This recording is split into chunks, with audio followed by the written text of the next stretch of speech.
So this idea of Amida, of wisdom and compassion, Amida is not out there.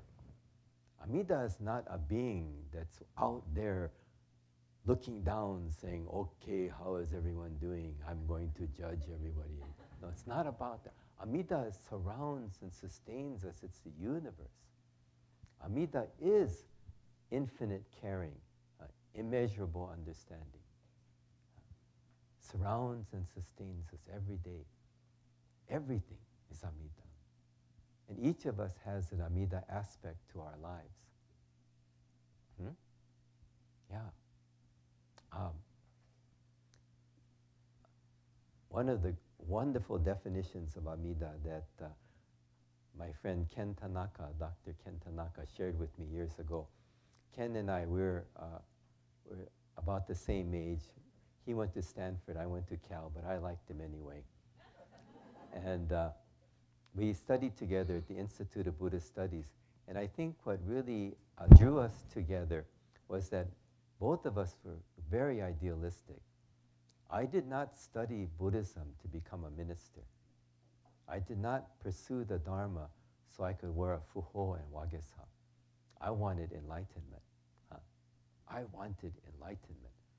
When I began to study Buddhism, I wanted enlightenment. I was seeking enlightenment, and so was Ken. And I remember both of us having great discussions, talking about what we have to seek enlightenment. I would sit, zazen, meet with, at that time in San Francisco, great interest in the Dharma. Rinpoche Trungpa had just come over too. I was meeting with Rinpoche Trungpa, Katagiri Roshi, and Ogui Socho, Ogui Sensei, and Venerable Piyananda Piyadasa from Sri Lanka. So just absorbed. I want to absorb the Dharma in every flavor. I have to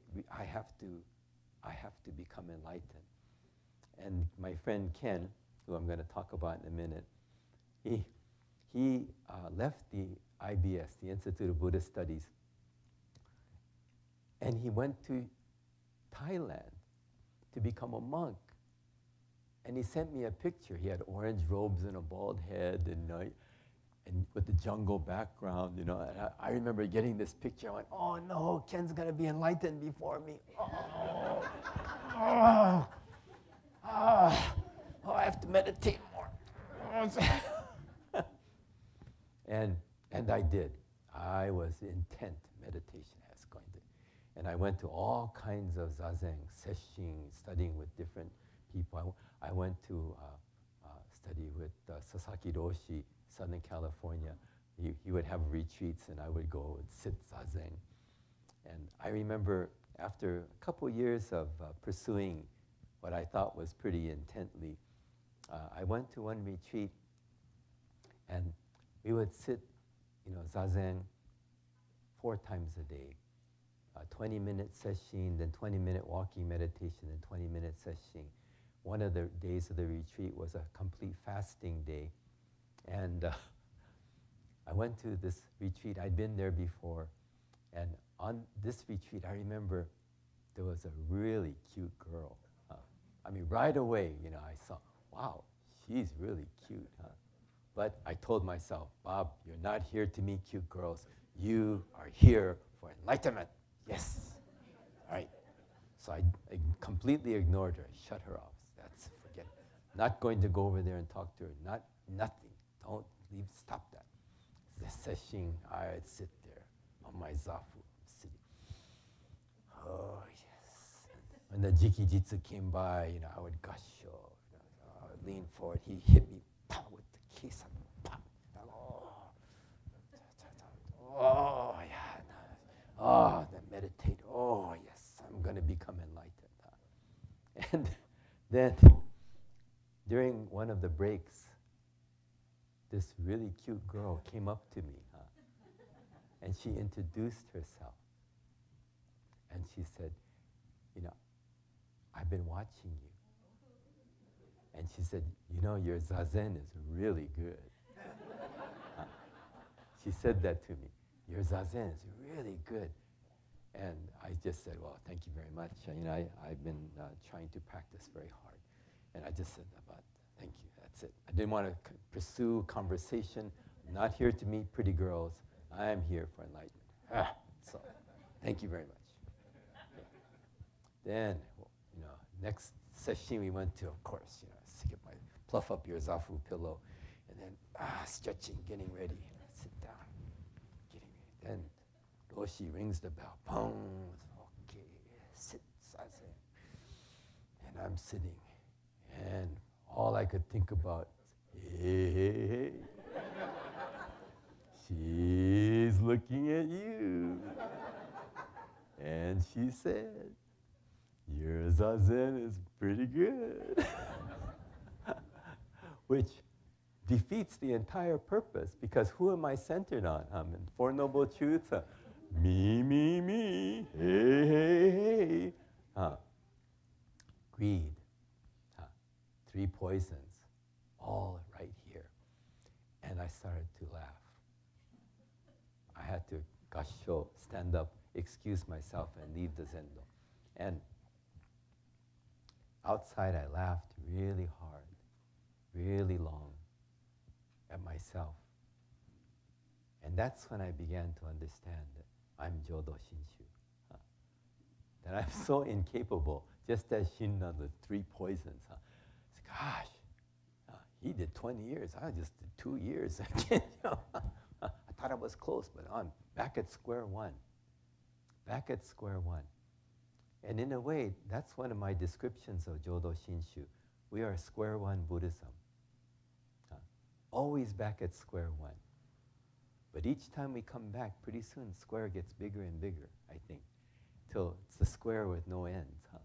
But it's just the beginning. We're always at the beginning. Always finding ourselves back at the beginning. Realizing again, I'm just bombu. I'm just foolish. Always forgetting the reality of impermanence.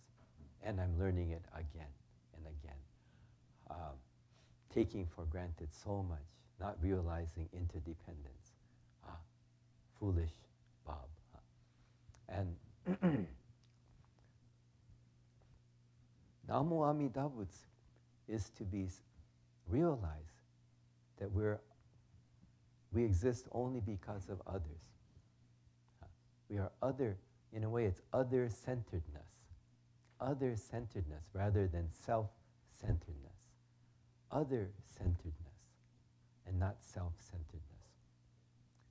Every time we're self-centered, anytime we become angry or feel greedy, or thinking only about ourselves, we're not saying Namo Amida Butsu, we're saying Namo me. I'm saying Namo Ba Boshita, Namo Ba Boshita. I'm only thinking of me instead of Namo Amida Butsu. How grateful for so many circumstances, people, and events allowing me to be here today. My friend Ken, that I'm going to talk about now, and I'll close with this. He shared with me once his understanding of Amida that he had recently at that time. He was teaching at the Institute of Buddhist Studies in Berkeley, and he lived in El Cerrito, which is about 3-4 miles, maybe 5. I've never walked it. I never even clocked it in the car. My sister lives in El Cerrito, and I know the area very well. It is a little bit of a ways, and it would be a pretty good walk. And he would walk that sometimes, just for exercise. And he said one afternoon, he walked back from Berkeley and to El Cerrito, and it was rather hot. It was warmer than he expected it to be, and it was a long, trying day. He had a lot that happened that day, and internally, he said physically and emotionally, mentally, he felt exhausted. And he was looking forward to just going home, taking a nap. And at the time, his firstborn son, Aaron, was only 2 years old. And he said he opened the door quietly and listened. House was quiet. So he thought, oh, everyone's taking a nap. And rather than going to the house, he went to the first room, the living room, the side, and he said he just laid down on the floor. And he said, I'm just going to close my eyes here while it's nice and quiet, take a nap. But just when he was dozing off, his 2-year-old son, Aaron, came into the room. And he said Aaron saw him on the ground, and he heard him. And they would often play, and they're on the floor together. And his 2-year-old son, seeing his father there, said, "Oh, Dad's home, huh? We're going to play." So he starts pulling on him and climbing him, trying to wake him up to play. And Ken said he was so tired. He said, "I think I'll just pretend I'm asleep. Maybe he'll go away." Sure enough, after a few minutes, Aaron went away. Then Ken said, "Now I'm going to doze off. Rest." It worked. Just when he was dozing off again, he heard him come back in the room again. This time, he wasn't just pulling on his clothes, he was pulling on his hair. And he was pulling his hair up and then dropping it. Pulling his head up and dropping it. So his head's going up and hitting it, like head going. And then he said, finally he said, "I can't pretend I'm asleep anymore." And he was going to sit up and he was going to scold him and say, "Can't you see Daddy's trying to sleep?" And when he sat up to scold his son, he saw that his 2-year-old son had gone down the hallway into the bedroom, pulled a pillow down from the bed, dragged it down the hall, and was trying to lift his father's head to put the pillow under so he could sleep more comfortably. And he said at that moment, he realized his 2-year-old son was Amida. Do you get it? The infinite caring, immeasurable understanding that surrounds you, sustains you, and allows you to live. Amida is everywhere. When our Dharma eyes open, we see this. Amida's not out there. Yeah, it's amazing. I heard this other wonderful explanation of Amida. Young father who had been attending a study class explained to the minister one day, said, "I finally understand Amida." And so the minister said, "Oh, really? So, how do you understand Amida?" He said, "Amida is like Santa Claus." I said, "Santa Claus?" He said, "And how is that?" He said, "When I was young, I believed in Santa Claus. Then I got older, and I didn't believe in Santa Claus. Now I realize I am Santa Claus."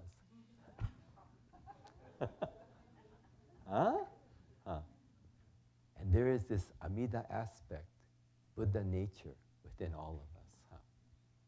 Yeah. We are surrounded by each other's Amida aspect, the otherness, allowing us to exist. So, anyway, with that, very, very brief, I just had to ram this through to give you a sense. Jodo Shinshu is the teaching of Namo Amida Butsu. What is Namo Amida Butsu? Namo Amida Butsu is the essence of Shakyamuni Buddha's enlightenment. What is that? Infinite caring, immeasurable understanding that surrounds and sustains us. To be others-centered. Namo Amida Butsu. That level of gratitude where the words thank you are no longer enough. So especially times of happiness and sadness, we gather and reflect deeply how remarkable to exist this moment.